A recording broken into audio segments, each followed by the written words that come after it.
इंसानी हक़नि जे आलमी दिहाड़े के मौके ते सखर में मुख़्तलिफ़ तंज़ीमनि पारां रैली कढी वई। रैली में हुकूमत, सिविल सोसाइटी ऐं शहरियुनि जी शिरकत समूरनि इदारनि खे इंसानी हक़नि जो एहतराम करणु घुरिजे। रैली में शरीक माण्हुनि पंहिंजे ख़्यालनि जो इज़हार कयो।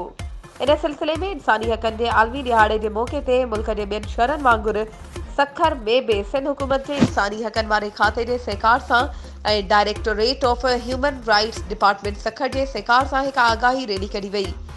रैली में directorate of human rights department Sukkur जे ऑफिसरनि ऐं मुलाज़िमनि, ज़िले इंतज़ामिया जे ऑफिसरनि, मुख़्तलिफ़ सियासी ऐं समाजी तंज़ीमुनि जे अॻवाननि शिरकत कई। उन मौके ते assistant commissioner city Sukkur Falaknaz Rao, समाजी अॻवान शाइस्ता खोसो चयो वियो त अॼु सॼी दुनिया में इंसानी हक़नि जो आलमी ॾींहुं मल्हायो पियो वञे, पर कश्मीर में इंसानियत जी तौहीन जो सिलसिलो अञा ताईं जारी आहे। उन मौके ते directorate of human rights Sukkur जे ऑफिसरनि चयो त इंसानी हक़नि जी तंज़ीम पारां हर साल इंसानी हक़नि जो आलमी ॾींहुं मल्हायो वेंदो आहे त जीअं समाज में इंसानी हक़नि जी फरहमी बाबति शऊर उजागर कयो वञे। वधीक ख़बरुनि ऐं अपडेट्स जे लाइ असांजे चैनल खे सब्सक्राइब कयो ऐं हा, बेल आइकन खे प्रेस करणु न विसारिजो त जीअं असांजी हर नई अचण वारी वीडियो तव्हां ताईं पहुची